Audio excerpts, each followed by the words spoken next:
Hello everyone. How is everyone doing? I am so excited to see everybody. I'm going to take a second and make sure that my Zoom is working over here on YouTube. So give me one moment. Let's see. Oh, perfect. Okay, we are live streaming, it seems. Okay. Okay, I hope everybody is doing well today. We will go ahead and get started. Does everybody want to let me know where they're coming from, maybe what states, or how the new moon is treating you? Hey, Kim, I see you. Good morning. Good morning. I'm from Georgia, if anybody was wondering, if you can tell from my accent. All right. Can everybody hear me okay? Yes. Okay, perfect. Thank you. All right, I'm just going to check a couple more things. Ooh, Long Island, fun. All right, and let's see, New York on YouTube chat here. Yeah, feel free to put anything that you want to in the chat as well. I would love to read. So today what we are doing is Mississippi, Justin said. Today what we're doing is live group coaching for Lightworkers and Starseeds. And so if you want to participate in the Zoom, and I'm going to ask everybody to go on mute if you mind, until we get started here. So if you want to participate in the Zoom, you can go to my Instagram link, and there in my stories, there's like a little link that you can click to join in. Or if you want, you can go to my Instagram bio link and click there, and it'll let you join in as well. Okay, awesome. So I will tell everybody a little bit about me. My name is Brittany Porter. I am an energy healer and a spiritual coach. I'm a Reiki master. I read Akashic records, a light language practitioner as well. I do soul retrievals, life coaching, trauma healing, a lot of fun things. I wear a lot of different hats. So the reason that I wanted to do this today is because it's the Virgo new moon. If anybody, and happy new moon. Let me check the chat here. Good morning, Kentucky. Had no idea you're from Georgia. I'm from South Carolina. Yep. The passcode for the Zoom is harmony. So harmony. So the reason I wanted to do this because it's a Virgo new moon, and it is all about grounding and having a plan and taking action and being prepared. So there are a lot of us that are about to go on this big timeline shift, collective shift together, where we're all moving into the newer, higher self versions of ourselves, because those of us who have been on this spiritual awakening journey for a little while now are going to be helping a lot of people who are about to wake up. There is going to be a very big mass awakening. My spirit guides and spirit team have told me. So all of us are getting prepared to help them integrate into these new higher frequencies. And so today I am going to focus on 8 people to do a coaching session with. It's going to be a blend of energy healing, coaching, and kind of energy reading. So I'll be connecting to your higher self, your guides, and through your soul contract. And so these messages, even if you're not the one that's getting picked necessarily, these messages are going to be very universal. So I'm going to be picking whoever spirit says, hey, this person is going to be a good mirror reflection for the group as an entirety, or whoever might be watching this in the future.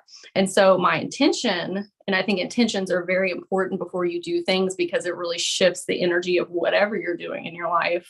I would ask, and I'm keeping an eye on the chat too. So I would ask yourself and your higher self, what is your intention here today?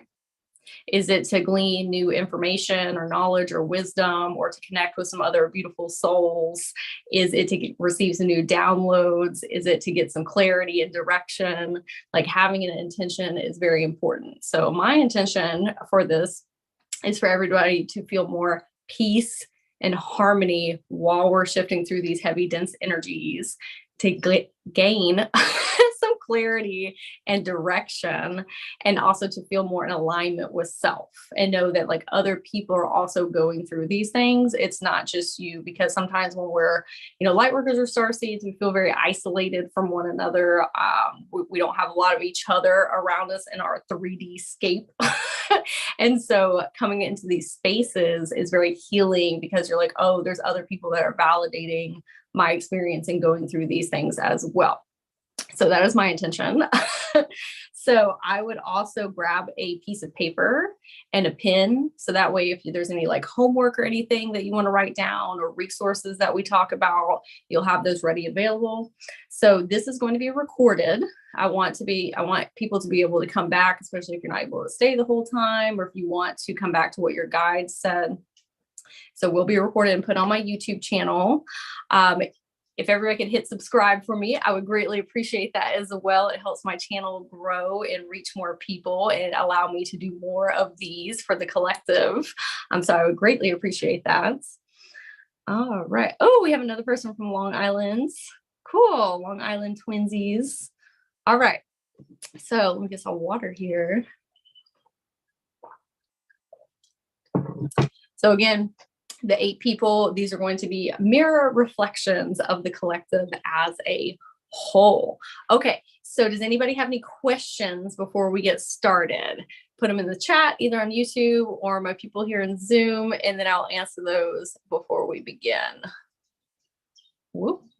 How do let's see. Oh, there we go. Okay. All right, I'm going to check the chat. Oh, and thank you. I appreciate that very much. Okay, let's see. All right, so I don't see any questions, so we will go ahead and get started. So this is a question that you have for your spirit team, your higher self, your guides, source, your soul contract. And I'm going to talk about soul contracts really quick because I think that might be beneficial too. So your soul contract is what you decided to come and experience on this lifetime. So before you incarnated, if you believe in incarnation, and people have different beliefs and values, and that's okay. If this doesn't resonate with you and you're here for the coaching part, that's okay too.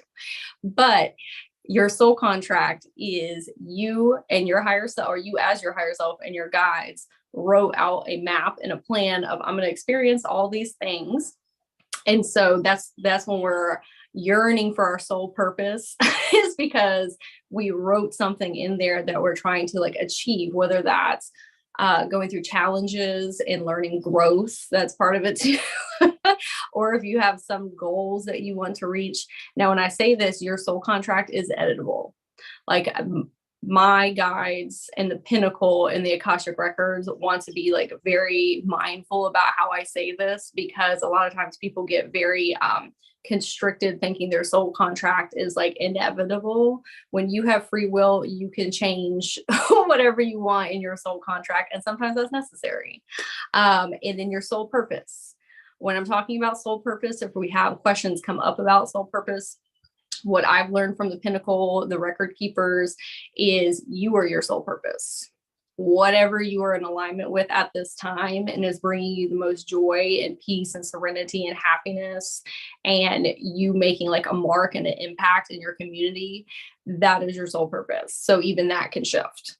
So that they want us to take our power back and have it in our own hands, if that makes sense. Okay. So if anybody wants to ask their spirit guides a question or their higher self, if you will raise your hand in the chats or in your Zoom square here, and then I'll pick somebody with your higher self. Let's see.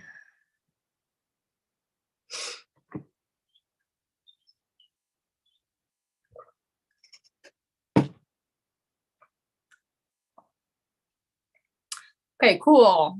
Okay, I see a couple hands here. Okay, let's go with Bobby. Bobby's higher self is saying Bobby first. So Bobby, if you want to turn your camera and your voice on so I can see you, that would be awesome.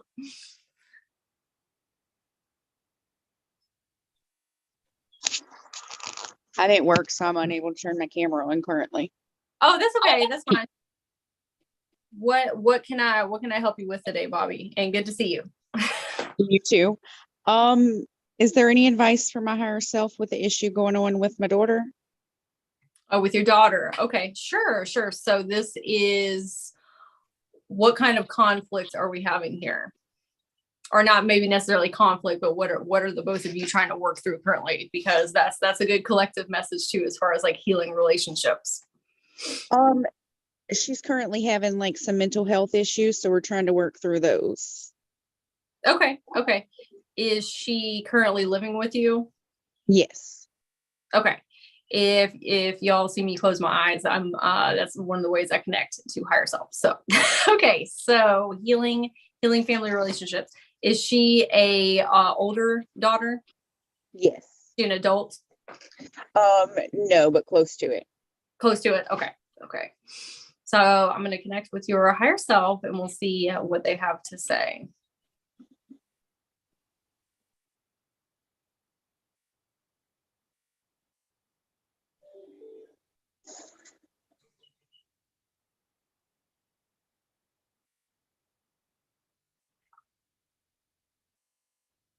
Okay, Bobby, are we feeling guilt over the mental illness? Yes. Okay, like maybe we caused something to in utero, or we have dealt with mental health things in our life, and so we feel like that's kind of like projecting onto them. Yes. Okay, so higher self is saying, one, that guilt is not doing anything like positive to our soul, right? And if we think about the soul contract that your daughter has, she has her own soul contract. And this is something that my higher self has come in and told me about my son as well, is that we can try and parent and protect them as much as we can, because like that's an instinctual human like experience of like kind of like a lion protecting like her cub, right? But if we back up from that contextual situation, we'll see that they came in to have their own experience, and like we are really their guides more than like the quote unquote 3D paradigm version of parent. Like they have their own set of guides. They have their own soul contracts. They have all of these challenges and growth things that they wanted to experience. And just because you may have dealt with things like that in your life does not necessarily mean that you caused those things. And you may have incarnated with those things for yourself. Your daughter picked you. There is a reason that she picked you and, you know, your partner that you had her with.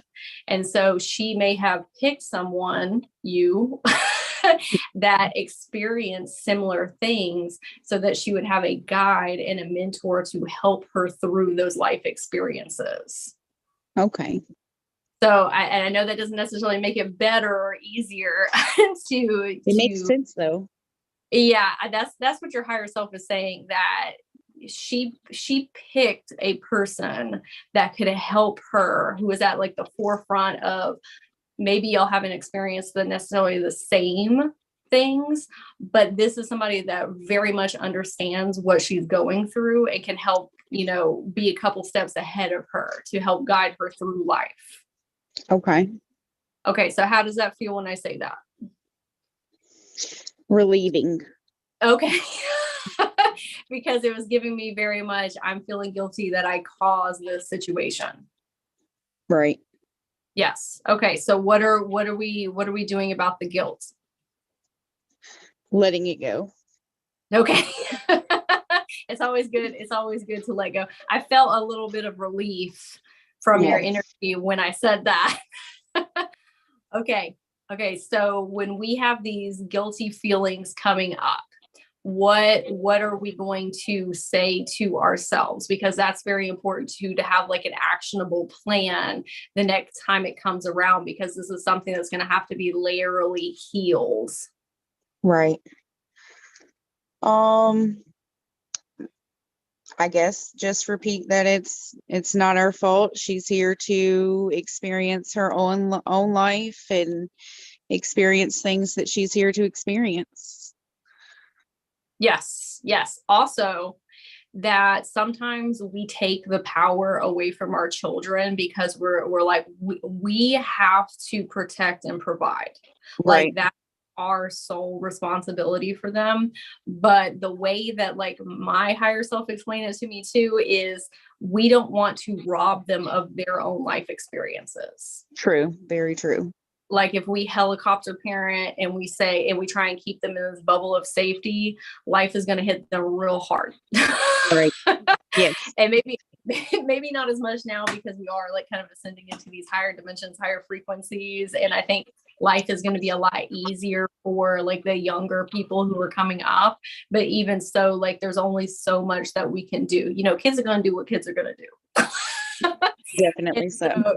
Yeah. So sometimes we have to let them kind of like experience life and us be there for that backboard. Right. Yes. And say, right. Because otherwise we kind of send them out and they're not ready yet.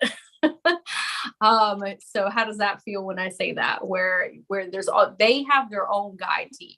Like, let's not strip your daughter of her own power and capabilities because of fear of needing to protect. Right. Exactly. I agree. So how does that feel in your soul when you hear that? Reassuring, calming. Good. Okay. Do you have any support for her? Like as far as helping you? Yes, definitely. Good. Okay. That's a big part of it too. Like sometimes it takes a village.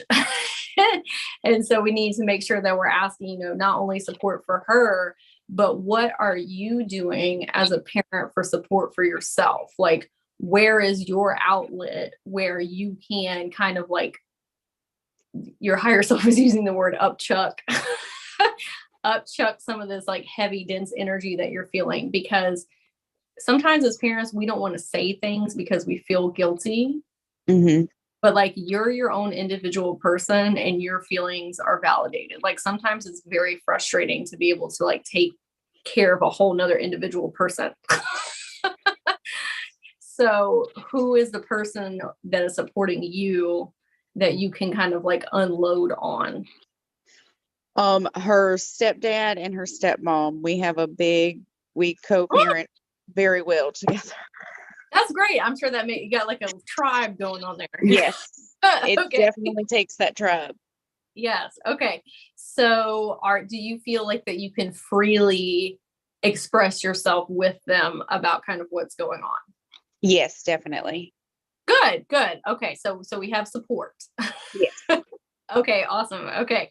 So is there anything else that you wanted to ask your team before we finish up here? No, that was it. Okay, great. Okay, well, thank you, Bobby. I appreciate you very much and for being vulnerable and sharing. Parenting be tough sometimes, especially. Thank you. You're welcome. And you're doing great. Your higher self said you're doing great. Release that guilt. Okay. All right. Awesome. All right. So if anybody else, let's see. Let's go with Nicole. I see your hands up, Nicole. If you have a question for your spirit team, your spirit guide, this is your higher self.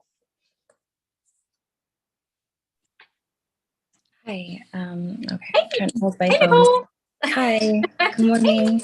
Good morning. Yeah, I've just been thinking about the soul contracts. Since being chronically ill, I've really kind of had to rechange like what direction I'm going in life. Mm-hmm. So I want to know, like, am I on the right path with wanting to learn? I wrote down questions, Sure. Reiki, herbalism, and I'm so curious about light language. I don't understand it now, but I keep being drawn to it. So I keep wondering if that's something that I meant to learn or remember, which I've heard a lot that people just remember. Yeah, I don't know if that makes sense. Oh, that makes total sense. That makes total sense. Okay. So Okay. let's I'm going to take a pause to tune into your spirit guides really quick and see whatever what other messages they have. So one moment. Okay.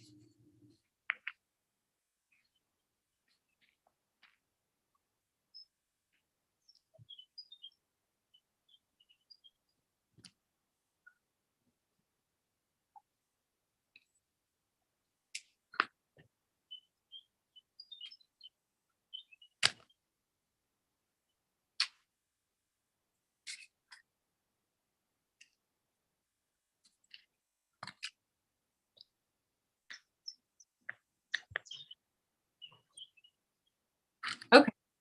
So let's take a look at how well you're doing with your intuition. Okay, because I'm going to explain Reiki and light a little bit, like in juxtaposition with one another.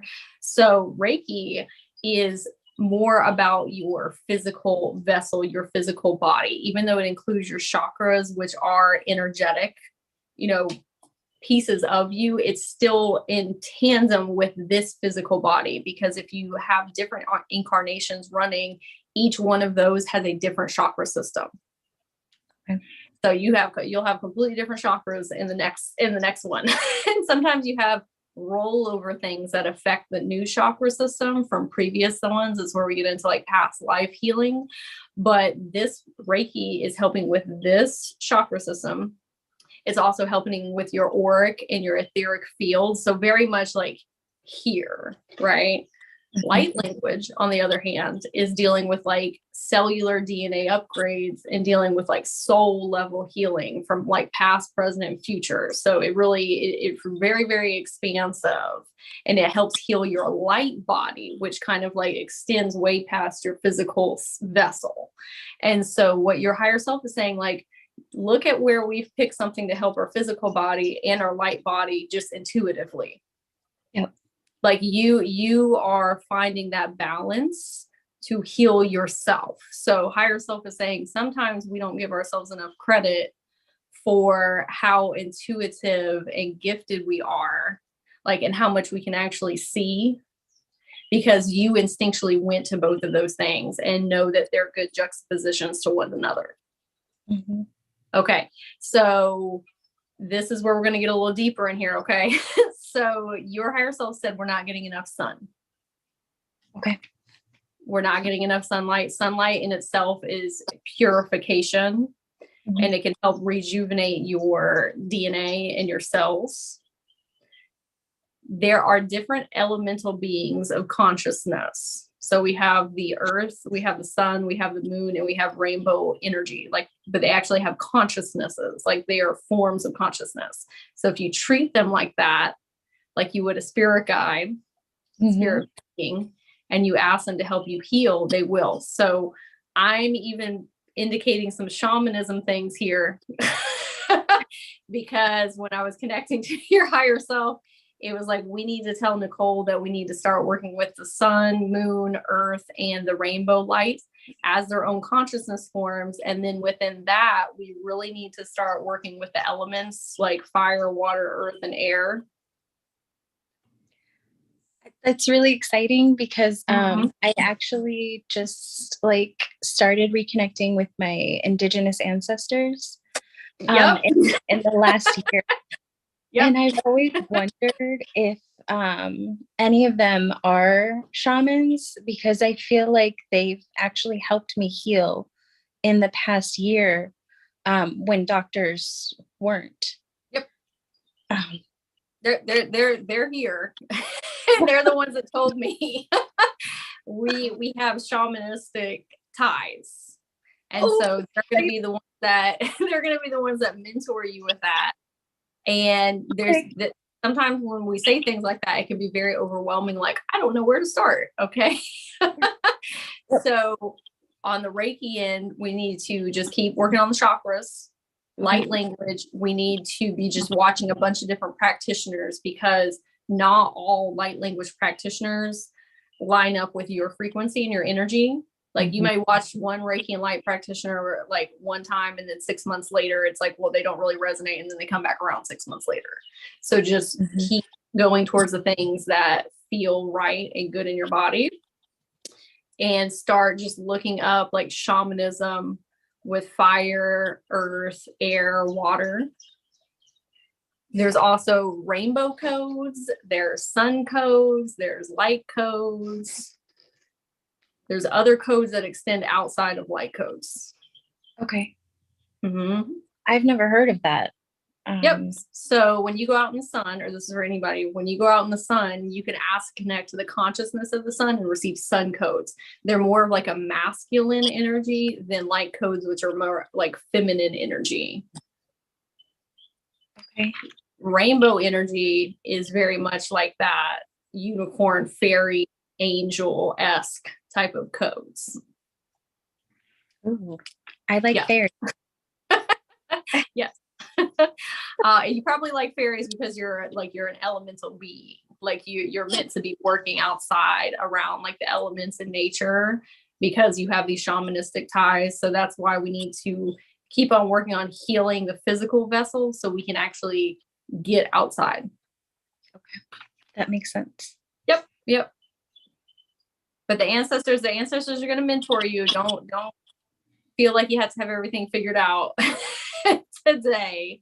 And this is for anybody. Like anytime you hear pieces of information, sometimes our first go-to is like, I gotta know what it is right now and how to do it. and like the way consciousness works, you just got to like let that layerly come in sometimes. Okay. So don't force it. Just trust that they're going to be there and teach me over time. Take inspired action. Like the things that they're saying, like let's keep researching these things, and they will breadcrumb you and point you towards where you need to like point your attention and your energy. Okay. And just keep looking those things up, shamanism, the elemental beings, the elements themselves, and like everything will start kind of like unlocking. Cool. This is all new information for me, so I'm writing down as you're talking because I'm really excited about this session today because I feel like I've had so many questions about like who I am and where I come from and what I'm meant to do, because I can tell it's something that I know nothing of. I'm still so new on this journey, but I'm open to learning everything. So I do want to say one thing with that, when this is for everybody that's in the chat. Higher self tells me almost every single time with people, you are not learning, you are remembering. Ooh. These things that you are drawn to, you have done them in other capacities, whether that's in a different incarnation or whatever that may look like, but you are remembering, and that's why you're drawn to those things. I've never thought of it like that. It's you're just clicking things open. It's like when you hear something, like when you heard light language, you're like, oh, that sounds like it's right for me, because you already have the blueprint to do those things. Or the mentors, like the shamanistic mentors, like you have ancestral history, right? Yeah. Look through the multi-dimensional lens as well. Oh, this is amazing. Good. You're welcome. Make sure you give yourself enough credit too. Like you pulled yourself here. Like you saying, oh, I need Reiki and light language. Like that is a beautiful juxtaposition of healing to one another. And like you figured that out. You know what I mean? So yes. Okay. All right. Well, thank you, Nicole. I appreciate you very much. I'm glad I could be of help. All right. I'm going to ground my energy really quick before we go to the next. So if you would like to participate, you can raise your hands in your Zoom, and then I'll get another person.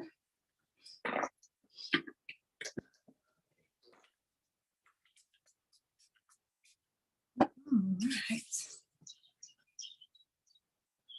I'm checking the chat and YouTube as well. So if anybody has any questions or anything, feel free to put them in. All right. let's see. Oh, let's see. Okay, Justin. Are you still in here, Justin? Let me know. Cool. Yes, Hey. I'm here. Hey. Hey, your beard is looking magnificent. Thank you. Yes.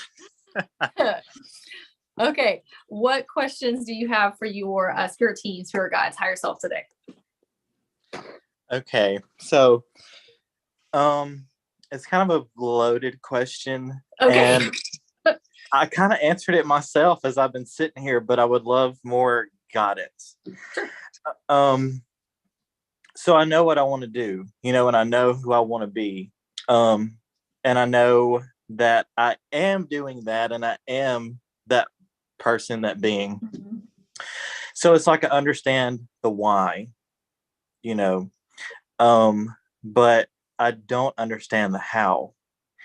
And I've found myself back in school to get my PhD. And I'm just kind of wondering, like, am I in the right place?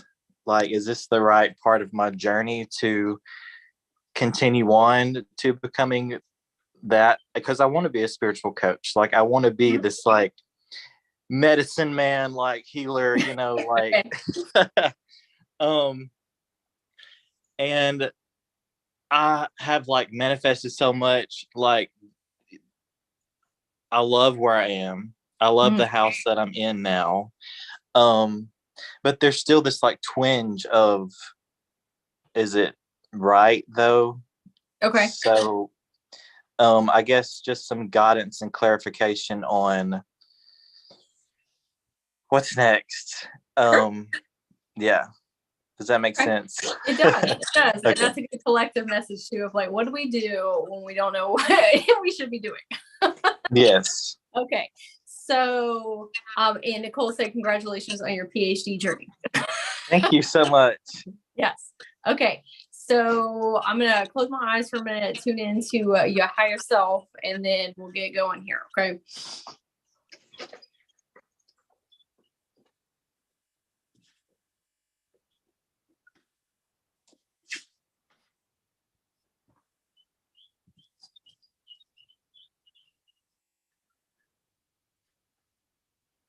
Okay. So higher self said, Justin, when you said, I want to be a spiritual coach, an energy healer, and the shaman man. Okay. Who is telling you you're not? Like who why are we not like already claiming that? And I know with shamanism, that's a little different sometimes, because that has to do with like a whole lot of training and stuff. But like, as far as the spiritual coach and the energy healer, why are we not claiming that right now? I don't know. That's a good question. Okay. Like, I will say, last night I was doing some like mirror work, and there were some things that I was saying to myself where I realized like my body was not open to accept that. So I feel like there's a disconnection with that statement. Maybe, I feel like there's more I need to know, like I don't know enough. Or I have to do this so that I can be successful and make money so that I can do the spiritual coaching and transfer into that life. Okay. Do you feel like you have to be a spiritual coach, or do you have to feel like you have to be making money to be a healer? Not necessarily. Okay, because that's a disconnect right there. Yeah. If I'm not making money, it means that I'm not actually a healer. When that literally, let me present you with a scenario. Okay. What if you had $100 million in the bank? Okay. Do you think that you would still offer people wisdom and guidance and energy healing and like that happiness and that bubbly, positive personality that you have that like radiates light and positivity, and deep down in your soul does a lot of healing for people just being you and shining your light? Would you do that anyway? Oh yeah, definitely. Okay. So what's the disconnect between I need to have money in order to be a healer? Oh. Or quote unquote successful healer? Right. I don't know. I really don't. Well, when we think about, does that help you with that perspective of like, even if I was like a super mega millionaire, I would still be me. Yes. And you are a healer. Do you feel like when you go around people that they are better after having interactions with you, not just on a physical plane level, but like on a frequency plane level? Yeah. That is healing. That is healing. Okay. When we tell people, like when you have a very high vibration, high frequency, and you're doing the shadow work, when you walk into a room, Justin, you're just automatically healing people because you're like this bright, shining light of positivity. Okay. And people are going through very dark times in their life. Like it's very dark out here sometimes. And when we have like a being of light come through and is like raising the vibration and frequency of those spaces, people feel so much better. And I know you know what I'm talking about. Like you come into a room and it's all this stuck, stagnant, yucky energy, and you can see it on people's faces that they shift when you walk in. That is a healer to the core. Doesn't matter what modalities you have under your tool belt. It literally does not matter. You are just intrinsically a healer with your DNA blueprint. So when we get caught in these cycles of I have to learn this and do that, you will perpetually never accept that about yourself. You can have every tool under your belt and still come with, I'm not ready. Yeah. Kind of like a PhD. And I'm not saying not to go get your PhD. Okay. Like we can do that. But sometimes, when people like keep on going to get degrees to like fulfill that void space of like, oh, I got to do more and do more and do more and do more. That's a perpetual cycle you will always be in. You have to understand like who you are at a core being. Doesn't matter what else is going on the external. I need you to say it with me, Justin. I am a healer. Healer. Okay. Yeah. Okay. I am a spiritual coach. I am a spiritual coach. Because you are, and I know that you actually know that, but your ego is really tripping you up and saying, no, you're not ready. You don't have enough. But your soul knows you're already a spiritual coach. You don't have to have clients that are paying you. I know that you have healed people in your day-to-day interactions. That is a spiritual coach, because the collective shift that we're heading to, like money is just energy, and like all these structural systems, like if you imagined a paradise where none of that stuff existed, you would still be doing the same thing that you're doing and being the same person. So like, like all that stuff kind of like it matters. Those modalities are like different lenses of healing that you look through, like the Akashic records, Reiki, light language. They're all different channels, but at the end of the day, it's you that's looking through the lenses. Does that make sense? Yes, very much so. Okay. So with your, oh, I'm sorry, Sherry, you can't get on the Zoom. If you go to my Instagram link, it should be up in my story or on my Instagram bio link. Okay. So with the, am I doing the right or wrong thing? We need to take that out. Life is experience. There's no right or wrong. There's like, and that's not to like bypass, like negative, evil stuff going on, but like whatever you choose to do, does it feel good? Does it feel good to go to PhD school right now? Okay. Do you think okay. So if we have this overarching goal of, I want to really be fully in spiritual coaching as like an actual business, right? Is this getting you towards that? Is it making you happy? Are we bypassing becoming a spiritual coach because we think we're not ready. So we're putting our time and energy in something else that's ultimately going to be like, oh, now I don't want to do this anymore halfway through. Yeah. Not saying to quit the PhD program, but why are we doing that? What is the root underneath there? Is it bypassing? Yeah, it definitely is, for sure. Because we feel like we're not ready. Yeah. Yeah. Now, maybe your PhD, what's your PhD in? Music education. Yeah, so that might be something too that serves you though, like even in a spiritual practice, because sound healing is like an incredible modality and so very healing, right? I mean, you taught me about the rain stick. So like maybe you incorporate that, and maybe that's where your higher self and soul contract are like, hey, there are things about this that are going to be beneficial. But if it's because you want to learn about sound healing, you don't necessarily have to do that in a PhD capacity. It's just sometimes society is like, you got to do it this one way. Right. Right. But there's like all these other avenues you can do that in. Yes. Okay. So I think the PhD question of, am I doing this? Like, is this right or wrong? It's not being about right or wrong. It's what's in alignment and what makes me feel good. And is this helping me towards my overarching goals, or am I bypassing? Yeah. Okay. I can see it on your face. And then you know the answer. Yeah. And your higher self and your guides are not going to tell you to do one thing or the other, because you have free will. They will guide you and show you reflections or questions that we need to ask ourselves, but it's ultimately up to you. So you might decide like, oh yeah, maybe my PhD would help me in being a spiritual healer with music and sound. Or are there other avenues I can do that and not do all the school stuff? But either way, it's gonna work out how it's meant to work out. Yes.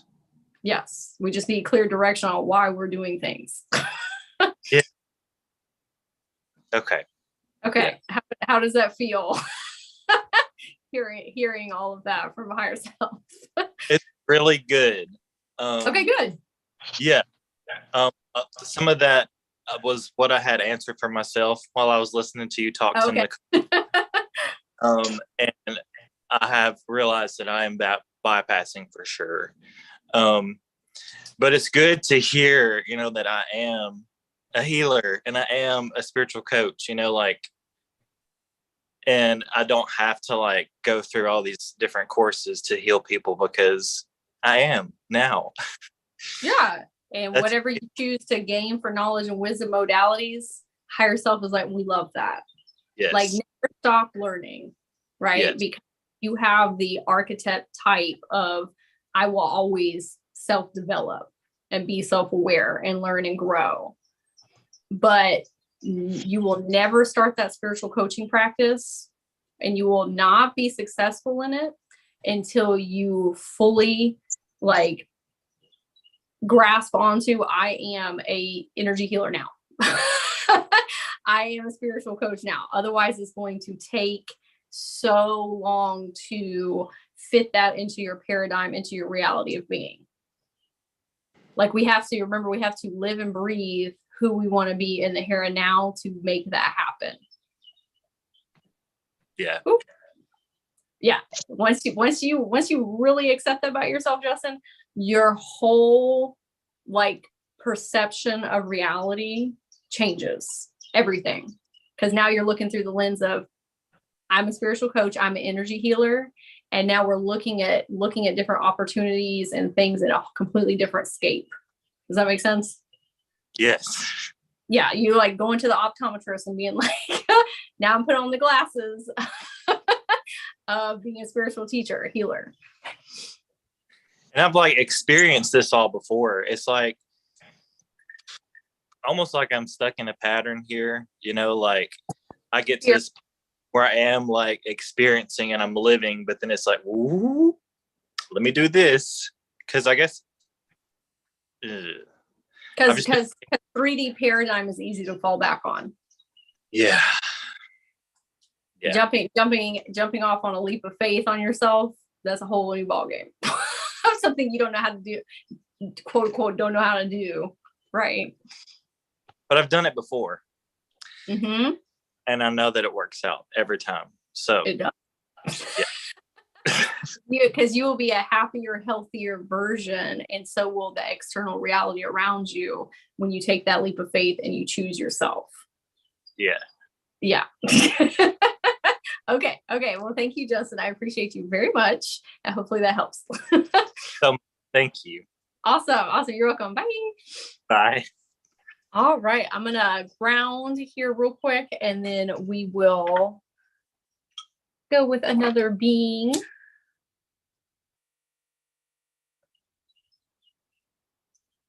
All right, I'm going to check the chat as well.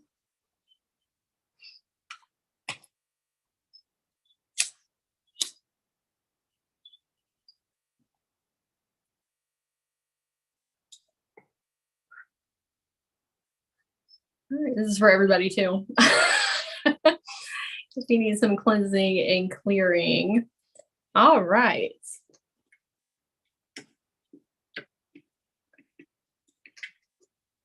All right, let's see. All right, Kim, are you still in here, Kim? If you are, if you will say hello or turn your camera on, your audio on. Hi, I'm here. Hey, Kim. Hey, how you doing? Hanging in there. Good. Okay, good. Okay, before we even start, okay, so your higher self. Do you know about neuro-linguistic programming? No. Okay, so neuro-linguistic programming, if you blend it with spirituality, is how you speak, like the actual language and words that you say over your life greatly impact your energy and the outer reality outside of you. And so I'm going to ask you again, Kim, how are you doing today?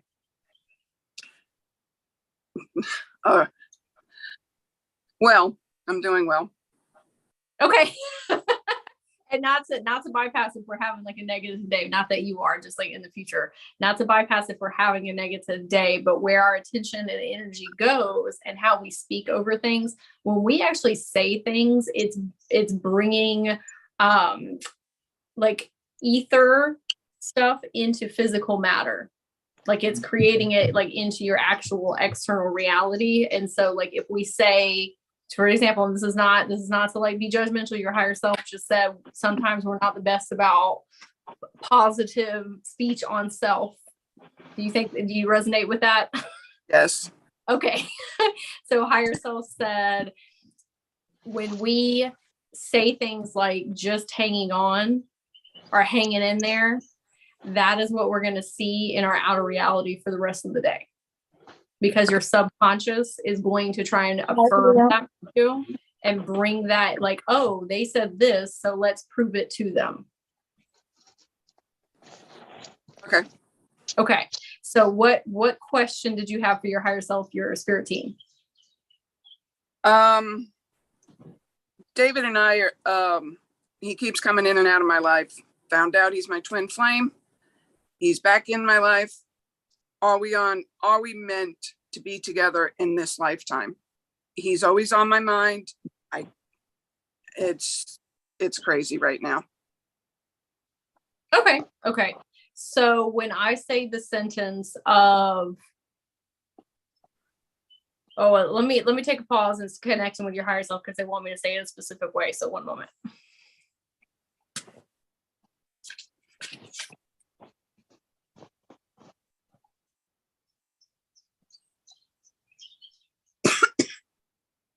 Okay, so when you're asking, are we meant to be together in this lifetime? What does that mean to you?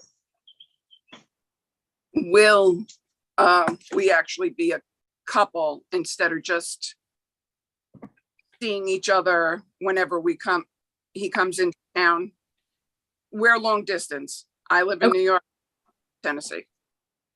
Okay, so what is what do you feel like the main factors of keeping distance in between you?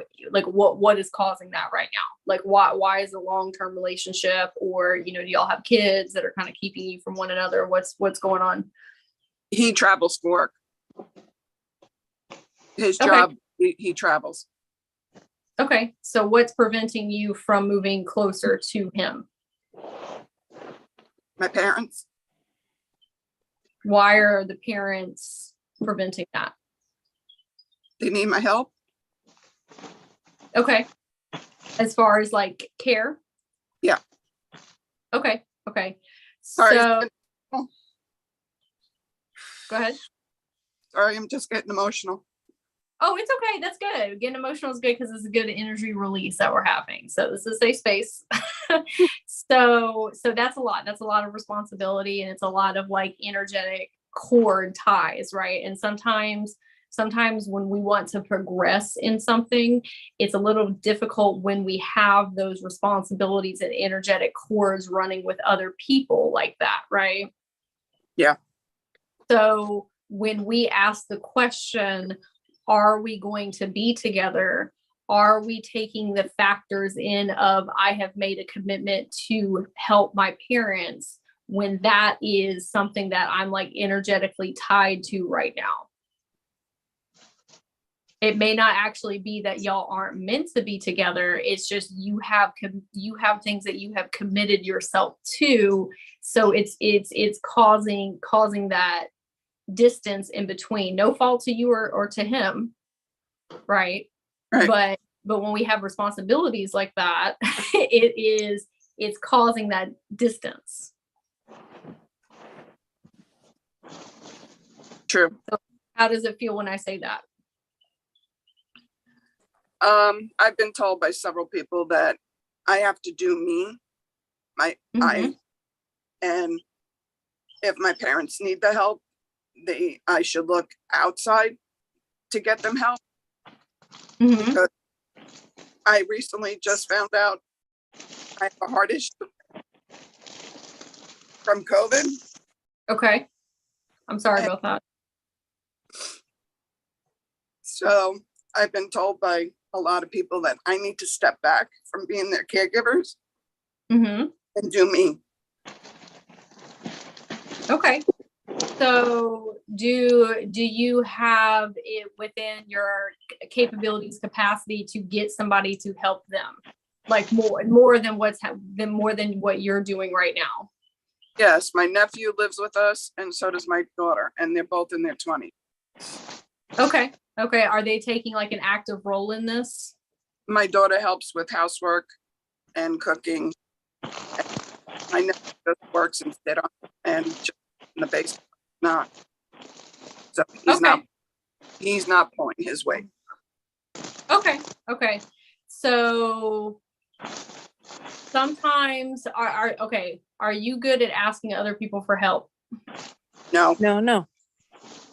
Okay.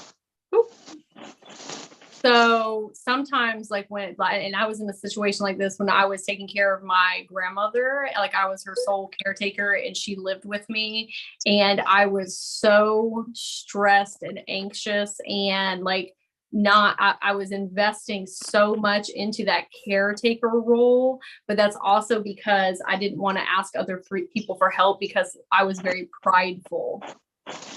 And saying like, no, nobody can take care of her like I can, or, they're not putting in enough effort and people aren't offering to do it. But at the same time, I wasn't asking either.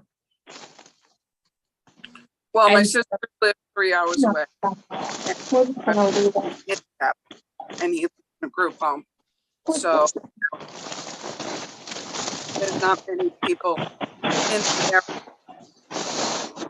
Tammy, I think your phone's breaking up a little. Oh, not Tammy, Kim. I think your phone's breaking up a little bit. People who are not muted.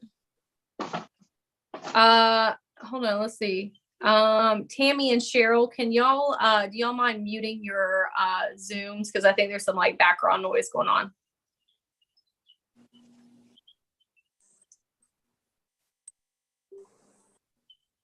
Okay. All right, go ahead, Kim. I'm sorry. My sister lives 3 hours away. My brother's handicapped and he's in his own group home. And most of relatives have passed. So basically it's just me and my kids and my nephew. Okay. That's a lot of responsibility. Is there any, are there any state funded things that you can ask for help to, like with insurance or disability? I tried that, but because my father gets a pension from the city, Okay. they don't qualify. They quote unquote, they make too much to qualify for help. Okay. Okay. So do we, and I think that's what other people are telling you, is that we have these energetic cords running, which are affecting that relationship.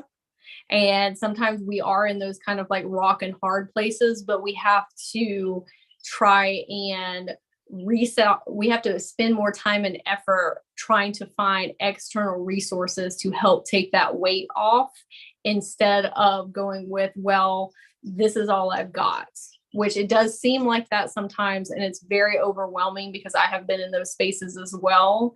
But if we want to invest more time and energy into said relationship, we have to cultivate time and energy away from something else.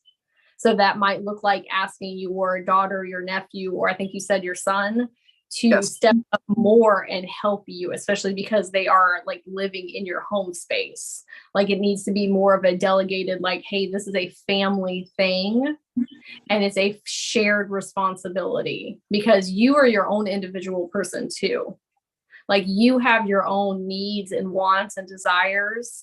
And when your cup is not getting filled, you're not able to show up for anybody in your best capacity. So sometimes we have to, even with the kids, we have to be very like direct and be like, this is a family thing and this is a shared responsibility.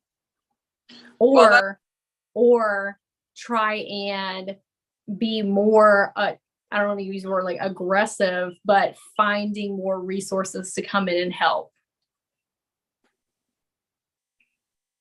True. Because that energetic cord, there's a triangle right now that's happening. There's you, and then there's your partner, and then there's the parents, right?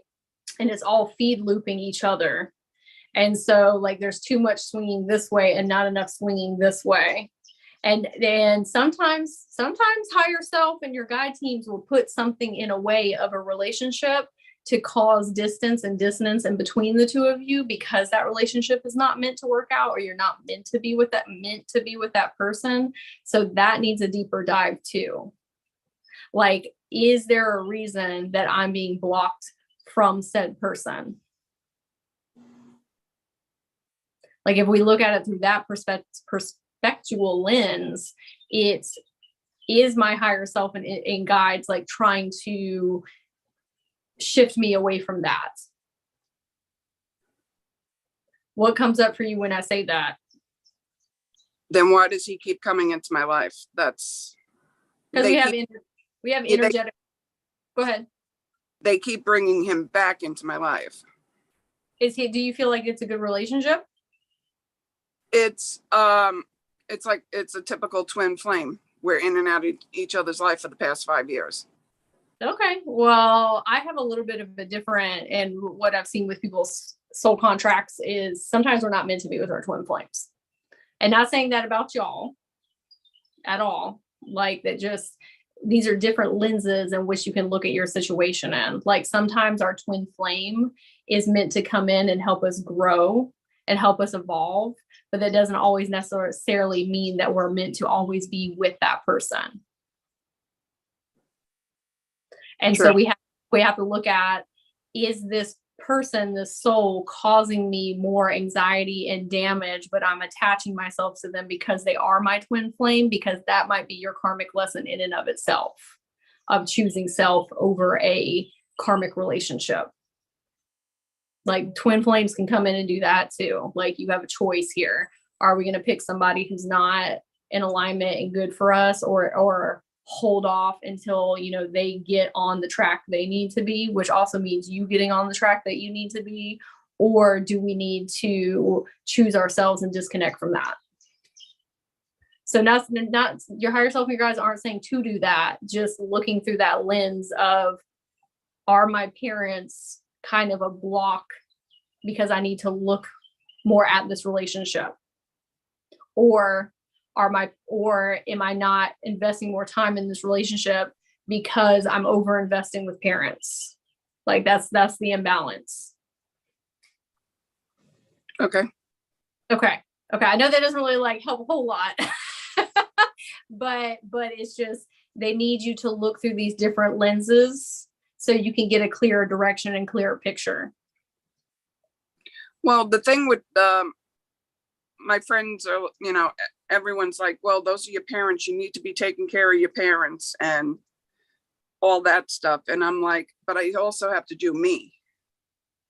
Yeah, just like we talked about earlier with Bobby's daughter, that people have their own soul contracts, and if they did not prepare a life for themselves, not saying that we shouldn't take care of our parents because they did all these things for us, but if they haven't prepared a life, and maybe they're narcissistic abusers, not them, but just narcissistic like abusers in our life, how much time and energy are we going to invest into people that aren't taking care of themselves? Not saying not take care of your parents. This is just like a general message for people, but like, we are our own individual sovereign beings, and we can't tank ourselves under for other people, if that makes sense. Yes. And so I think that's like what you're hearing from people is like, oh, you need to do you. It's like, I have to take care of me first. And even like, it doesn't matter who it is in your life. You are the most important person in your life, because if your cup is not filled and you're not taking care of you, everything else kind of gets shaky and crumbly around you. Yeah. Okay. Well, we noticed that with my, it was Kim do this, Kim do that. Can you do this? Can you do that? I'm like, we have a 23-year-old nephew downstairs. You have a 22-year-old granddaughter upstairs. For some reason, they don't call on them to do or help. It's always the daughter. That's also a karmic lesson of people will treat you however you let them treat you. True. If you overgive and just keep on in that same cycle will perpetuate and keep happening. So yes. Like something in the cycle has to change. Otherwise you're going to get the same results. I'm known to be an over caring person. Empath. I know I know you're an empath, and that's one of the things that comes with that is us wanting to overgive and give, and then we forget to give to self, and then we build resentment, and then we find ourselves in lives that we don't really want to be in, or not really be in. I'm not saying you don't want to be in your life, but just things that aren't in alignment with us, and then we're like, how did I get here? Well, hopefully that helps, Kim. And like I said, your guides aren't saying to break up with the partner or stop taking care of your parents. We just need to look through it through the different lenses and find some balance between all of them. Okay. Thank you so much. Oh, you're welcome. Okay, everyone, I am going to take a 5-minute break to run to the restroom because I've been drinking a lot of water, filling my own cup. Here, so I'm gonna pause the video and mute for a minute, and then I'll be back in case everybody else needs to go to the restroom or grab anything as well. Thank you, Sherry. I think it's Sherry. Is that how you pronounce your name? Okay, I see you nodding your head over there. Okay, I'll be back.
All right. Hello, hello. Let's see. All right. Can everybody hear me? Make sure we're still recording here. Okay. All right. So Sherry, your higher self told me to speak with you. So if you have a question for your soul contract, your spirit guide, spirit team, we can go ahead and ask. Well, I am now retired, and all my life I have worked very hard, 34 years, same job. And I ended up selling my home. I have been married 5 times, and that's because 2 of my husbands died. One was murdered. Oh, I'm so Not sorry. by me.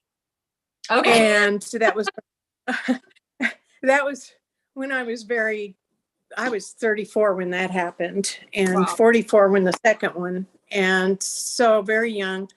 Anyway, I am married now. I seem to have a habit of picking the wrong type of people. Yeah, the first one that was murdered, he got hooked up with a hooker, and anyway, she ended up shooting him. And then the second one, he was an alcoholic. My very first husband, who I did divorce, he was an alcoholic. I was married to him for 10 years. And now I'm married to this other guy I've been married to him for 17 years now. And I would be happy. I think he's like 2 different people. He's like 2 totally different people. And I just don't understand why I keep choosing these kind of people. He's so sweet when he's sober, but he's hardly sober. He stops every night on his way home from work, and he drinks, and he comes in, and he's verbally abusive. And yet I think he knows that, because the next day he's sweet as could be, and I don't understand why I keep getting in these kind of relationships. And when I'm single, like I was single for 12 years in between all this, I was happy. I was on top of the world. And it just seems like every single time I get into a relationship, it pulls me under. And I know the answer is probably just get rid of him. But when you reach 72 years old, it's a little bit, you got to look at things a little bit different. Okay. So I would have never thought you were 72. Oh, yeah, well. You looking fabulous.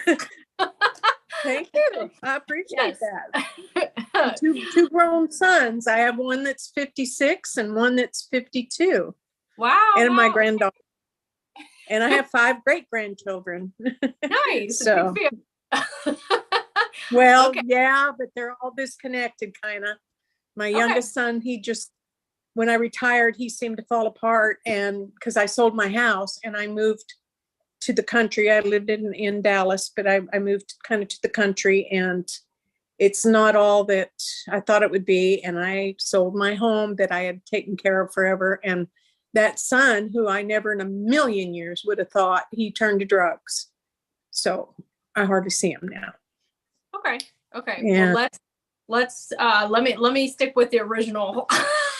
Yeah, go ahead. Pick one. Okay. Okay. So I don't even need to, like, your higher self was already talking. Okay. So did you experience trauma in childhood, like very heavy, significant trauma from maybe like your dad or another male figure in your life? Maybe there was some alcoholism or some substance abuse, or just something was going on where it was not creating safe spaces for you as a child. My father was not an alcoholic, but he was very social. And back in the 50s, he belonged to a motorcycle club. And the only people in those days were the Hells Angels, but he only dabbled with them. But he did, he left my mother. My mom cheated on him, and he left her. And I remember being extremely upset. And my mom, she would sneak men in the house. I got up in the middle of the night to go to the bathroom one time, and we had a night light, and I went to bat the door shut, and there was a man standing behind it, which freaked me out. I thought it was a burglar. And I mean, I went through stuff like that, but How old were you? my dad when was they split? when they split. I was 9 or 10 when they split. Okay. They were so- always fighting. Yeah, And they were fighting? all the time. Okay. So have you made the correlation that when you are a child, you're getting programmed, like you're getting taught how the world works, right? Like your parents are teaching you things, your teachers are teaching you things, your friends are teaching you things, like you really base your reality off of what other people are showing you, right? Yes. So Yes. if you have only seen trauma and arguing and not good representations of love as a child, when you learned what to look for, what is that going to happen when you become an adult or a young adult? What are you going to look for? Love. What kind of love though? Well, I guess constant love or caring love, or, I just seem to get abusive love, I mean, just Because that's what you were taught to look for, because that's all you saw. And so even though consciously, like you consciously know that those relationships are not good for you and they're very harmful, but you automatically go to them because there's safety and comfortability. You know how to traverse unstable relationships. Even though a very healthy, loving relationship would be great for us, we love that. It's so far out of the context of what you've seen before. So sometimes our inner children who are unhealed will push that away and say, like, we don't know how to deal with that. On the other flip side of this, self-love.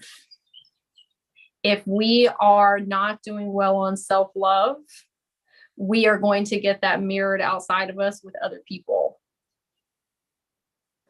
So I think that you have a lot of your inner children and inner teenage young adult that have been in narcissistic relationships, abusive relationships, and they have an immense amount of healing that needs to be done in order to release you from those like shackles of going towards love that is not good for you.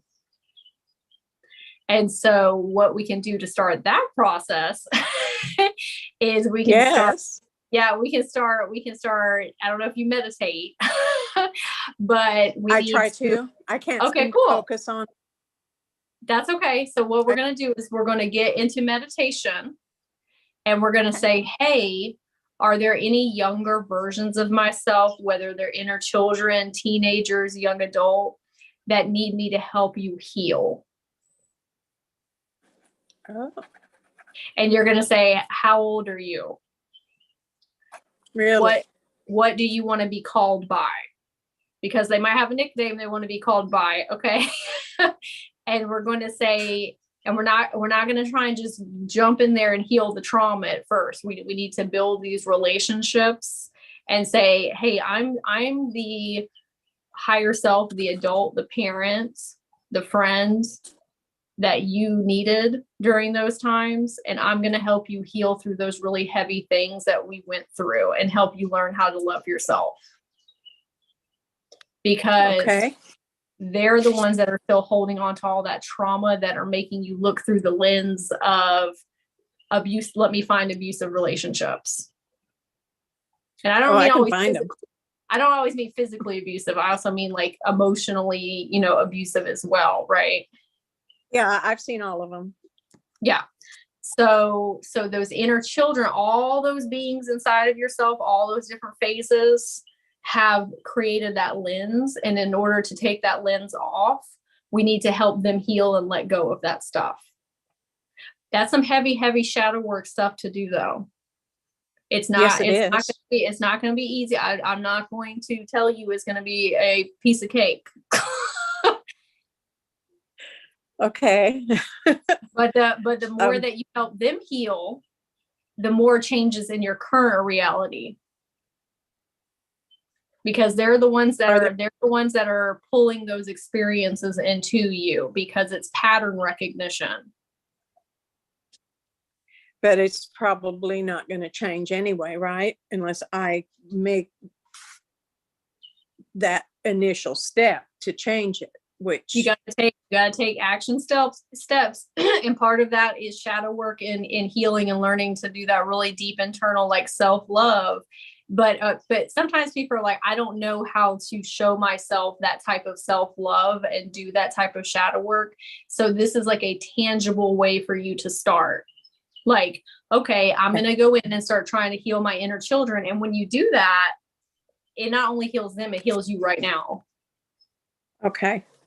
And things really do Okay. start to shift around you, the experiences, the people, how your partner speaks to you, because now you're learning how to hold boundaries and not be spoken to that way, and just being very strong in self by teaching the younger versions to be strong within themselves. Yeah, lately I've noticed that I have been a little bit stronger as far as, not trying to argue with him or anything, but just telling him, I'm not going to be talked to that way. So stop, and that's pretty much the tone I tell him in. And, he'll either, cuss at me and leave the room and, go to bed or whatever, but at least he knows. Well, yeah, and you're have already starting to heal the younger parts of yourself by saying, like, I'm not going to allow that to continue. I'm going to be our protector and stand up for us and love us and take care of us. And so now that you're aware of the inner children and the teenagers and the young adult version self of you, they're going to start coming up more. And then you're going to be presented with more opportunities where you're going to have to be that role for them.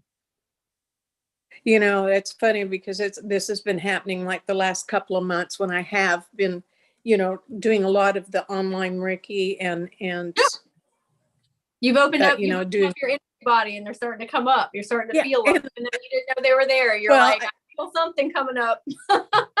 And I read about it all, and I have a zillion crystals that I cleanse constantly and use constantly,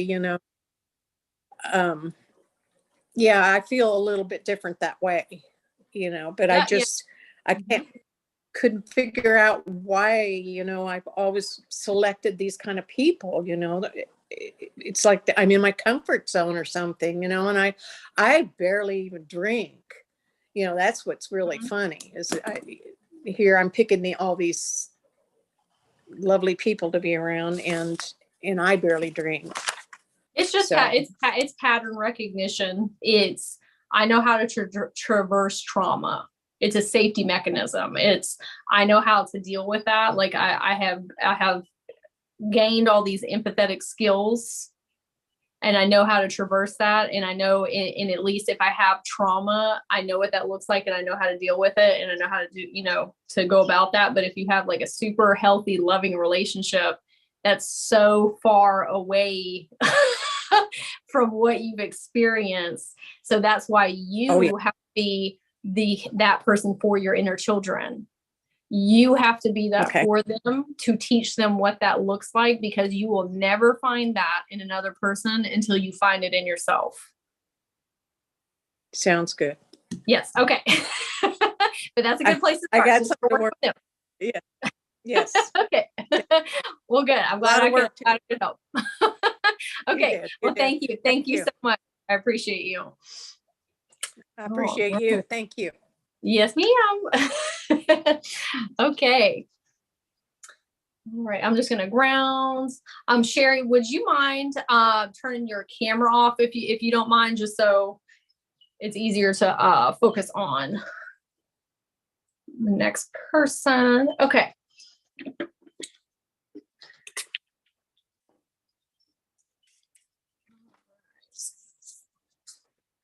Let's see. Diana, are you in here? If you are, if you'll say, hello, I'm here. I'm here, sweetheart. How are you? Hey, I'm good. How are you doing? Good. Good. You're good. What do we have for our higher self today, Diana? Girl, I am on the rodeo circus. Okay. I'm doing a lot of shadow work. So, what are we doing here? Am I asking you a question? What am I asking you? Yep, asking your what do you want to ask your higher self and your guides for timeline shifting up out of what you're in right now? I feel like I'm being pulled in 5 different directions and I can't make a decision. Okay. Because I'm working on my inner self and my inner lens to see that I'm creating the chaos that I feel like I'm living in. That's actually quite beautiful, and I should be very grateful and gracious for everything that I have. It's not fun. It's not fun when you realize like you're the creator of your reality and that you created like chaos around you. Not saying your higher self said you created all that, but when you're did. like, oh, this is me. It can all right, I did. Yes. Okay. Yeah. So we have 5 different decisions that we have on the table, and we're just kind of in limbo void space because we're too afraid to make a shift, to make a move. I am a little bit fearful because I don't want to make the wrong decision. What is the wrong decision, Diana? That's my whole. Don't tell me what like that's personal, but what does that mean to you? Like, what is quote unquote wrong decision? I think the part that I'm having an issue with right now is that I'm realizing that I've created a lot of the chaos, like I've said, within my mind. So I'm trying to heal that and look at this from a different perspective and decide am I in a loving, committed relationship? Should I stay? Should I leave the state? Should I move north? Should I move south? Should I get into a situation where I have to have a roommate? Oh, we are trying to reinvent the wheel right now. Okay. Yeah. Divorce, bankruptcy. What am I doing? What am I doing? What am I doing? What do I really want? And I think what I need to do is just stop. But I don't know. I'm starting my path right now. My true soul path. I'm trying to step into that. So I feel like if I step into that, everything else is just going to fall into place naturally, and I'll stop mind fucking myself. Okay, so we are in the chrysalis right now, and we have all these timelines out ahead of us, and you're ready to come out as a butterfly, but you're like, I gotta make sure I'm on the right one. I feel like the duality is going to be in every timeline. Obviously, we're going to always have the chaos. It's going to be everywhere we go. But what does my soul need? It's Diana's time. Yeah. Diana loves everybody, and Diana wants to do everything. You've been putting Diana on the back burner for too long. And now it's like really now Spirit's like, we have to take a look at this. Like it's come to a head right now. Okay.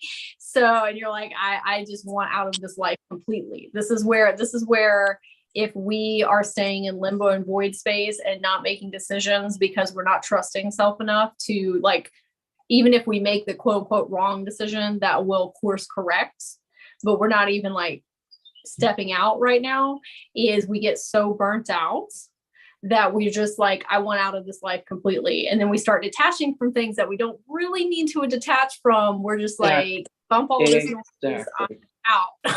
Okay. And then that creates so much chaos because we're trying to detach from everything all at one time. Exactly. Okay. Yeah. So higher self said, we need to take a breath. Okay. And that, Diana, I think you think that you're running against a clock. Sometimes, yes. Well, because there are deadlines. There are a few deadlines. Oh, absolutely. Sure. No. This is not deadline stuff. This is, I'm running against the cosmic clock and the cosmic time machine. So it's like, I only have this much time left. And if I don't get it together right now, everything is going to fall out from under me because I only have this much amount of time. But Diana, you are a master reality shifter, and you know that time doesn't actually work like that. You know that when you're in flow and you're moving and grooving and connected to yourself and spirit, time does not even like really matter because it's so malleable. Like, you know, the unifying field, it does not adhere to time. And so that is what your higher self is saying. Like, there's this huge countdown clock that's over, like, I see it right now, a huge countdown clock that's over your head that's creating all this pressure. And your higher self said, we need to take that clock off. Part of that is a 3D thing because my lease is coming up. And so again, if I get divorced, that's one lease, you know, but the apartment lease is coming up. And then, okay, am I moving somewhere? Okay, can I establish a new location? Am I going to have somebody still live with me to financially afford it? Blah, blah, blah. You know, all the stuff that we worry about when we're making a big decision.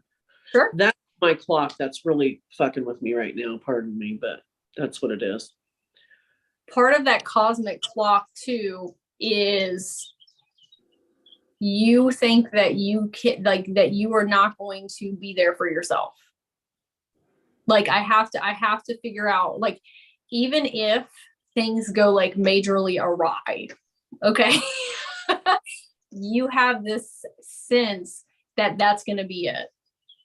Like, there is impending doom on the other side. And that's where, like, reinventing self, you think that you're going to have to start from ground zero.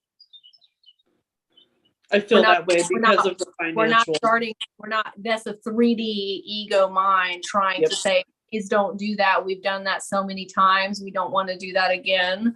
But your higher self is saying, as soon as you remove that clock and you say, I've got me and I'll figure it out and I'll be fine. I'm not starting from ground zero. I'm starting from, I have all this knowledge and wisdom and I'm a master timeline shifter and everything is always working out for me because I've got me. That's it. Like, you're in that fear cycle right now. I've stepped in that area a couple of times, but then I'm like, okay, well, now I have 5 decisions. What does Diana want? Who's Diana taking with her? So that's the other part of the dynamic that I think is messing with me a little bit, because I'm trying to step into that faith space and realize I've always been taken care of. Spirit's always had my back. I've always had my needs met. Whether I'm financially stable or not, I've always had my needs met. So, okay, release that, release the expectation and just start playing. Make a decision. Okay, but what is that decision? Oh, I know what the karmic lesson is here. God, releasing control. Here we go. God damn it. You ready? So here's your karmic lesson. So is this the first time that Diana has been independent and done what Diana wants to do for Diana instead of enwrapping and enveloping and involving everyone and everything else in their decisions to figure out what they want to do? Right. Okay. No. I think it's about the landing pad. How silly is that, though? I totally know how to do this. It's the landing pad. What location am I living in? Regardless of whether I'm following my soul and I'm being here, or I'm living in another state, or I'm going north, south, east, west, or I have a roommate, or I stay in my marriage. I don't know. For some reason, I feel like my foundation or my landing pad is so important to me right now that I'm so focused on that I'm not just living in my spiritual space and just trusting the universe and being that magical creature that I am.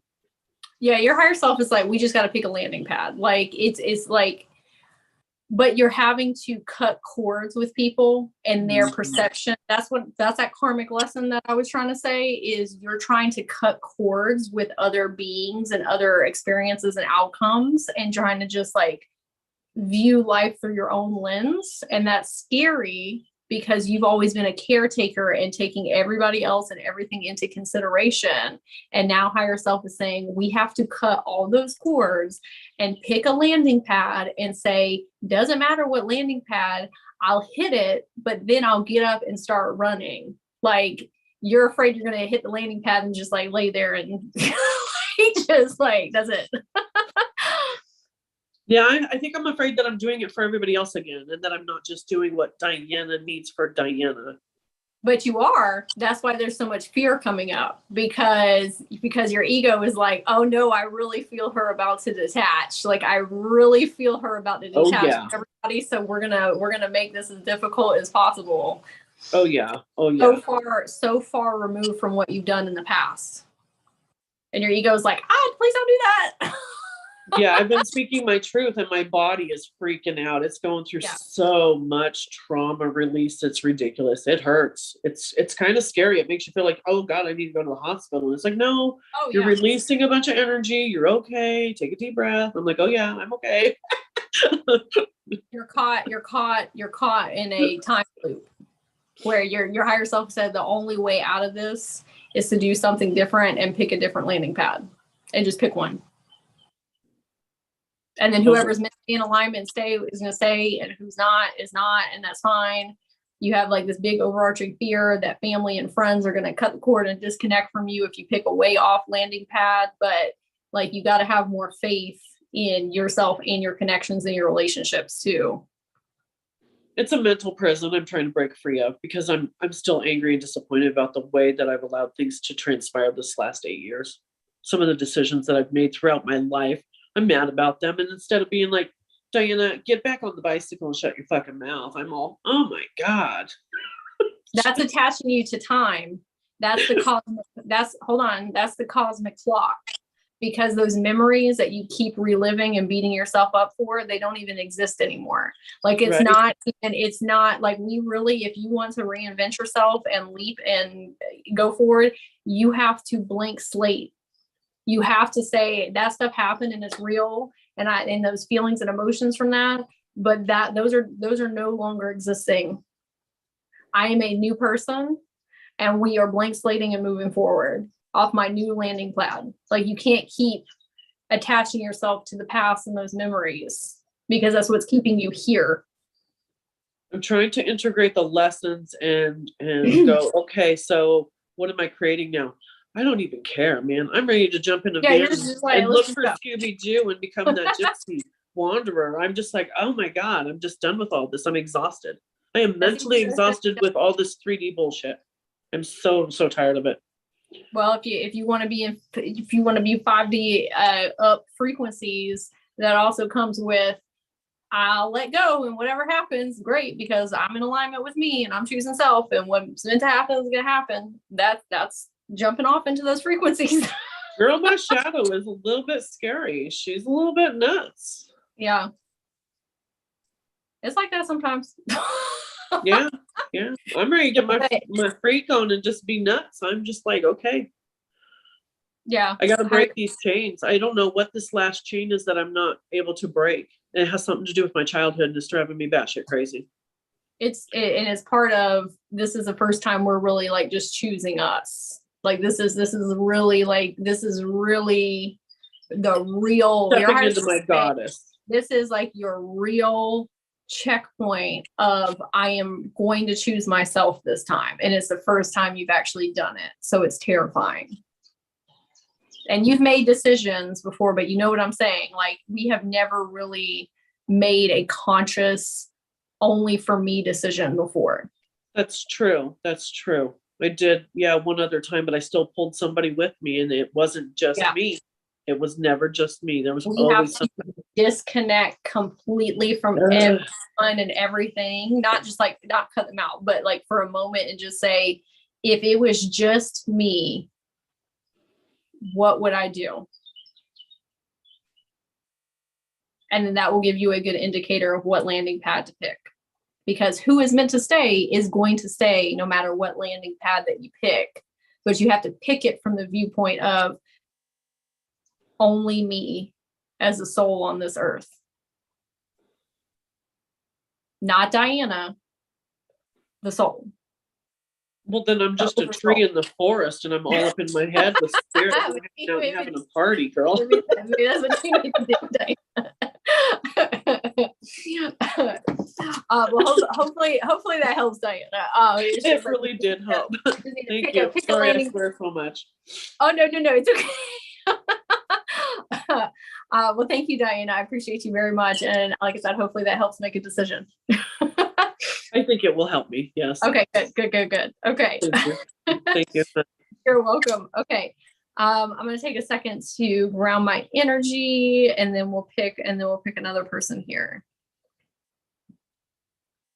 Does anybody feel like some of these messages are universal? I'm going to check the chat. Universal with some things that they have going on in their life, whether it's family or, you know, being scared to take that leap of faith, or overgiving, getting lost in your own life.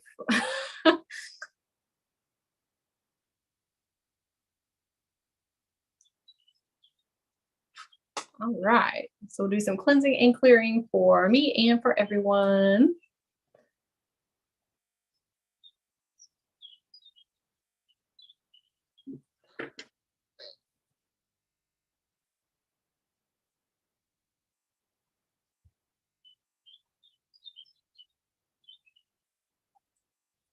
Okay, so let's see. Amy, are you in here, Amy?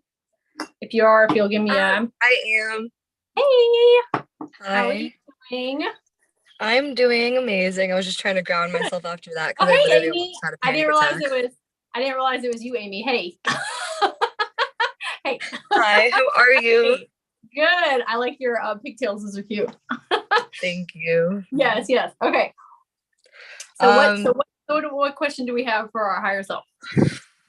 I mean, I'm still like unpacking from everything that just was said, because literally the person you just spoke to, so many things. I was like literally in that spot in like May. It's like right now, the part that I'm struggling with is very similar, but I'm just like, do I really want to work another job? Like, do I really, like, I just quit my job and I'm like, do I want to work another job? Like, my body is physically exhausted. Like, I'm just done. I really, really, really, really, really, to the deep down core, do not want to work in a 3D job. I don't want to do it. Okay. I feel like I have to make money. Okay. And I don't know what to do because I'm like, I don't know. Like, I feel like it's obvious, but I'm like, no, it's not. Okay. So did you quit? Was it the teaching job that you quit? No, I ended up working at a pizzeria for a bit as a waitress, and it was just so physically, spiritually, and emotionally draining. Can I ask you a question? Not to put your personal business out there too much, okay? Okay. I already do that, so please. Okay. So why did you leave the teaching position? Because your higher self wants me to ask you that. Why did we go from teaching to not that there's anything wrong with like working at the pizzeria, just your higher self is like, why did we make that big shift? I feel like, I'm pretty sure when I last spoke to you, I was working with, what's it called? Like an entrepreneur and like being his assistant. Is that the... No, when I talked to you, I think you were working with kids. I was? When was this? Weren't you a parapro somewhere? A what? Like a parapro? No, I have worked with kids before, and like that's actually one of the things that I was contemplating, like maybe that's what we had talked about. You were talking about going back and working with kids in some type of capacity. Okay, so why did we not go down that timeline? Because I was a little afraid that I was going to be emotionally drained, because the last time that I was in a job like that, I was emotionally drained, and I don't want to experience that again. And also, like, especially being in like that specific job, I was just afraid that I was going to be like triggered, because I'm still a child, like, and I still get triggered by like other adults, and some of the other adults are not the nicest adults that work there, and it's scary. Okay, so we are also healing through like masking stuff as well, and like helping us feel like safe and secure in our own body. Yeah. Okay. So we don't want to work a 3D job, so we're not working one right now. Okay, what do you want to be doing? If you just be doing whatever.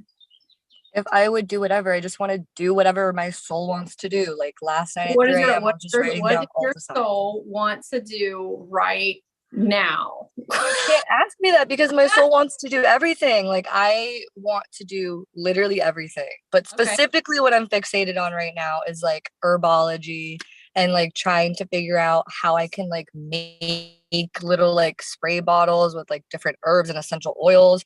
But it's like a lot and like I don't know where I'm gonna get the money to even support all of this. But like I really just want to like study and like do research on it and read. Okay, so we're saying that the reason that we're not pursuing that is because it's a lot as far as like the things you'd have to learn. I mean, yeah, that's part of the reason, And but like I the feel money. like it's just the money. Like Okay, so we have very deep root things with money. yeah. Okay, so what are we doing to heal those parts of us? Because that right there, when you told me earlier about I don't want to work a job because I have to, but I have to have money. That word that you use, I have to have money, tells me you don't have a good relationship with money. And it's across as like, I hate money because money means stress and anxiety. And so when we focus our energy on the negatives, we get more of that. And your higher self said, we actually love money. We actually love money. Okay. But we haven't seen it in that capacity before. Money can be your very best friends. But we demonize money because we're like, oh, we're light beings. It's evil, right? It's just an energy form. It's a trade system. And who better to have money and be the rich beings of the world than the light workers and starseeds? Because then they can not have a 9-to-5 job, and then they can make their herbs and potions.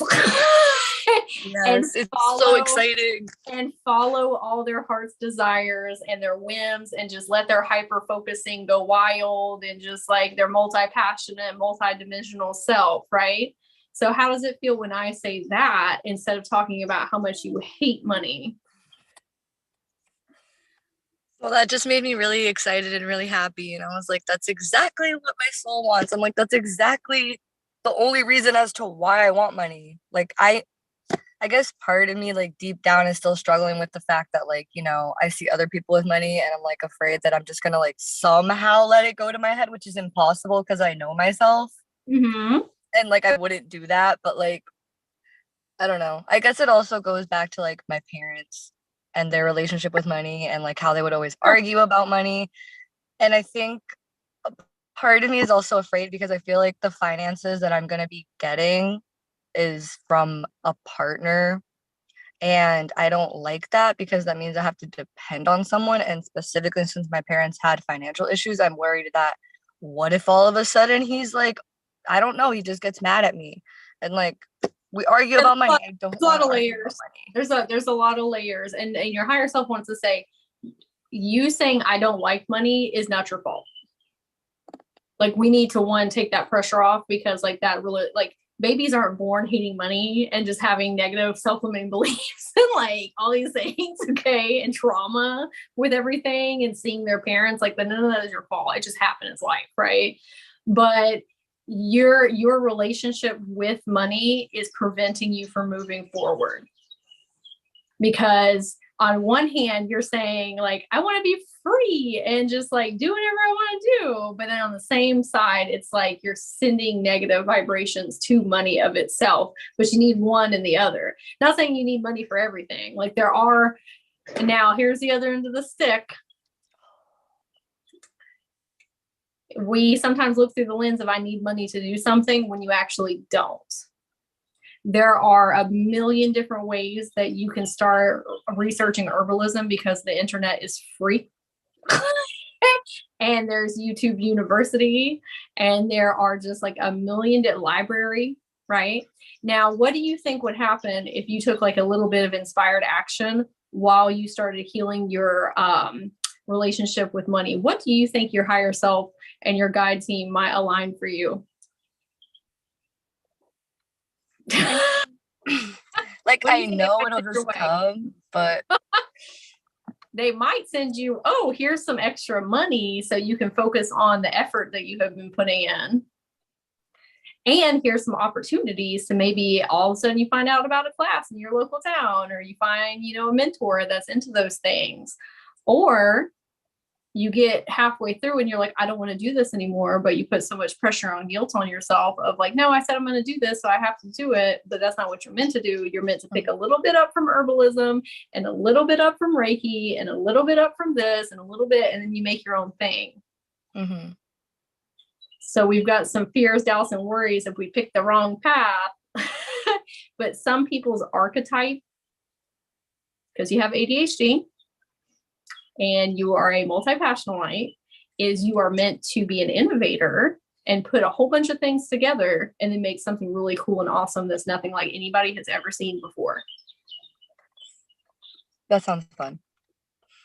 So to snowball this, we really have to start taking inspired action towards whatever's in alignment with our soul at that time. Okay. And not saying it's not going to be hard work. It is hard work. If you want something, you got to work for it. Right. And healing our relationship with money at the same time. Inspired action, healing relationship. We want to think of relationship like, or money like a relationship. Mm-hmm. If you talk negatively to money, is it going to want to be your friend? If you're not being grateful and thankful towards money, is it going to want to be your friend?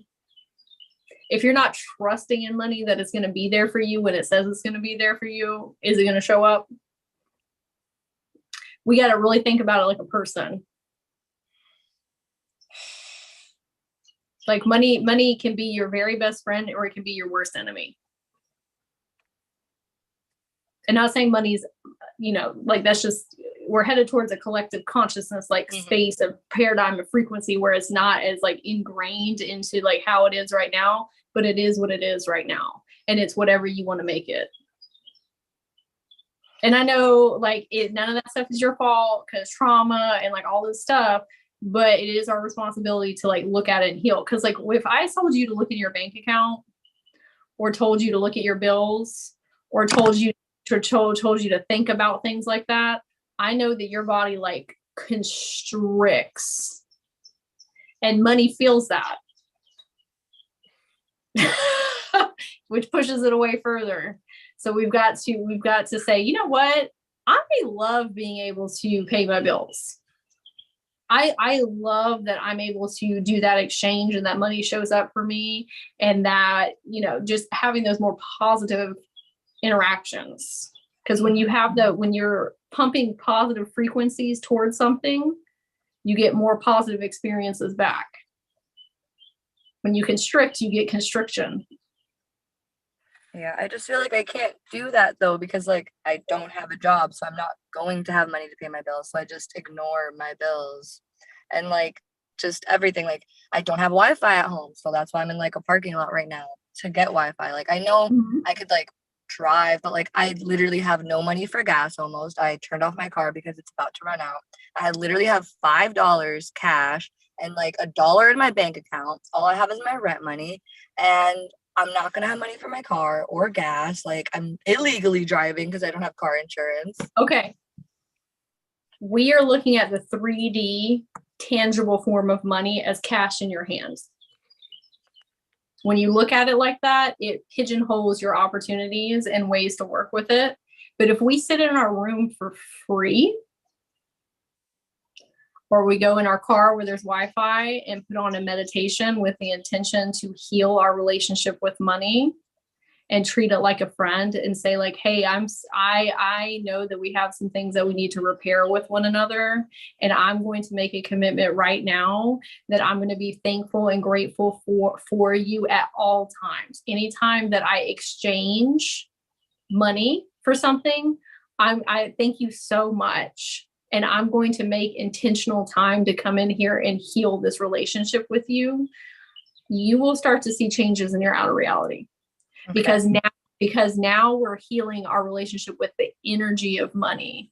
When you're trying to do it in a 3D paradigm scape of how you were just talking, it is going to perpetuate that. But we have to heal it like it's an actual like energetic friendship. And I know you're like, well, how is that going to pay my bills? because energy works different than tangibility. Like I have healed through a lot of my like lack mentality, and just like that stuff was real. Like I was broke. Okay. Broke. Like not enough food to eat, like just very, just scraping by. The more that I healed my relationship with money on an energetic level, money started showing up everywhere from places that I did not expect, and just started rolling in from all different places and spaces. But you got to really, like, if you find a dime on the floor, you got to be like, thank you so much, because that dime is 10 cents. But in the reality, money is just energy, and it doesn't matter if it's a dime or $1 million. If you're not thankful for a dime, you will not get $1 million. I've hated pennies all my life. If you're not, because it's the amount's not, it doesn't matter about the amount. No, I feel so if bad. You're not saying thank you, I'm grateful for for being your friend and you showing up for me and us having this beautiful relationship, and you finding your way to me, the energy of money in that penny. That's when we really start to do some deep healing, and we really start to see things differently, because you're looking at dollar bills. We need to be looking at money as, this is a friend that I have hurt, that I need to repair this relationship. And it's not your fault. It's just life, whatever, behavioral patterns, triggers. That I can do. You're opening windows. The things that you didn't know. Because right now you're like, well, I can only get it from my job. Who? Yeah, because you're looking at it like that. We're not looking at energy like a fun, loving, awesome, whimsical thing that can bring us so much joy and happiness, and let us go after our passions and bring us freedom and choice and serenity and just all these wonderful things. We're saying, no, I hate you, you suck. And looking at the paper dollar bills, we got to look at it as like a living, breathing entity. The consciousness of money. Mm-hmm. Okay. Oh, you're welcome. I feel like that's just like, I could do that. I can meditate. Yeah. I've already done this. I can repair a relationship with money. I did it with my exactly. Money. Easy. Yeah. And you can even take it a step further when you go on meditation. You can say, hey, money, how old are you? What can I call you? And treat it like it's an actual like person. And then it'll start talking back to you. You can do that with anything. It's easier for our human brains to conceptualize a person to talk to. So even if you want to talk to the water consciousness, you want to talk to the sun consciousness, you want to talk to Kali, whomever it is, envision them like a person. And then you have like a frame of reference to talk back to you, instead of it just being like some etherical cosmic goo.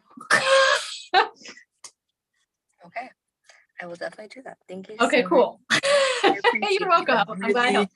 Everything, all of this has been so amazing. I'm so grateful that I woke up on time, came to McDonald's, even though like I didn't want to do this. I was like, I need to go. Like something, my soul was just like, you need to hear this. All this has been good. Yeah, this is a good universal message too, because a lot of people are, just shifting out of this seeing money as dollar bills. Yeah. I'm grateful. Thank you so much. Me too. Yes. Thank you. All right. I will thank you again. And hopefully that helps. Tremendously. Awesome. You literally just like, I'm able to like breathe and be like, okay, I got this. Good. Okay, you do got it. Because I know I could see the wheels like turning, and like something just like really opened up in there. So I think you're gonna have some different experiences coming up. But you got to put in the work. Okay. Stuff doesn't just come easy, right? Like I'm not saying it doesn't sometimes, but like you want something, you got to go after it, including herbalism or being super rich. And that can be you healing that relationship. So inspired action. Okay. All right. All right. Thank you. Thank you. You too. Okay, everyone, we have been here for like 2 hours now. So I kind of feel like my energy reserves tank are kind of like going not downhill necessarily, but I've kind of like hit my limit here. So I would love to hear in the chats if that message resonated with you, like the money message, or if anybody else's messages resonated with you. And that's what I intended for today, is to commune with spirit and receive some downloads that were going to be very universal for everyone, so you could take away something. So if you could let me know whether it's on YouTube in the chat or if it's here on Zoom, if you found this beneficial, I would appreciate that. And let me check the chat in here. Okay, yay, good. Okay, I'm seeing messages are resonating. Great. Okay. All right, so yes, the money message hit me hard. Okay, yeah, I felt like that one was gonna be a good one for everybody. Okay, so I appreciate everyone for coming here today. If you could give me a subscribe if you're watching this on YouTube, I would greatly appreciate it. It helps me be able to reach more people and be able to do more things like this. Just about all of them did. Thank you for this. Oh, you're very welcome. I'm glad they resonate. They resonate with me too. I need to hear a lot of those as well. Okay, so I do offer individual sessions if you need more help or support or encouragement, or you want to get deeper into your soul contract and your energy body to heal these things. I do specialize in trauma healing, specifically like with things that happen in inner child phases, or young adult, teenager, or with PTSD. I have a coaching program where I help people with ADHD specifically, who are also spiritual beings, because sometimes we can get a little frazzly with our focus and motivation and going after our goals. And so that is a goal-oriented program where I help you reach and achieve those and give you accountability to get them done. I also love helping coaches become coaches. And so if that's something that you are wanting for your life, I would love to help you on that journey, and also becoming very successful energy healer, spiritual coach in a business sense. All of my social medias are Soul Harmony Magic. That's Instagram. Follow me on TikTok. I do a lot of content on TikTok, on there every day.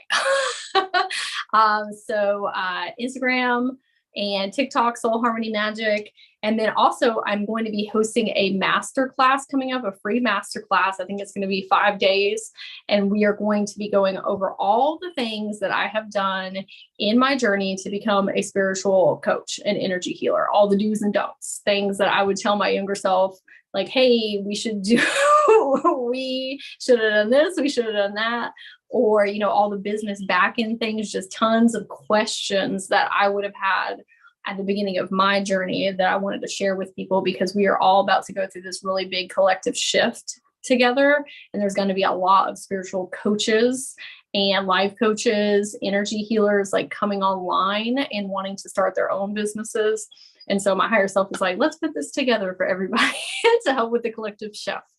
If you have any questions, you can always reach out to me on Instagram, Soul Harmony Magic. You can send me an email. I have a new email. It is soulharmonymagic@gmail.com. My website is soulharmonymagic.com, and that's where you can see all my sessions and my coaching program. But always feel free to reach out if you have questions. I have tons of resources that I always love giving people, or I can point you in a direction to help you on your journey. And let's see, I'm going to check the chat. Sounds exciting and enlightening. I can't wait for the masterclass. It's going to be super fun. I'm very excited. I'm putting it together now. Some of y'all might have seen my prep TikToks. So if you want to know more about the masterclass, I think that I'm going to have it at the beginning of September. Not September, at the end of September. And so if you want to stay updated on that, if you go to the link in my TikTok or Instagram, there is a subscribe button. If you're not already subscribed, if you are subscribed, you'll go ahead and get the email to let you know when it's going to be. But if not, go ahead and subscribe to my email list, and then I'll be sending out things coming up soon about the date and time and what that's going to look like. Okay. All right. And thank you for everybody that joined in on YouTube as well. If you do subscribe to my email list, you'll know when I do this in the future. This was super fun, and I very much appreciate everybody. Very honored that you came to this healing space, and that we are all learning and growing and evolving together and helping us stay on our most optimal timelines. Okay. All right. Well, this recording will be up on YouTube probably tomorrow. And I hope everybody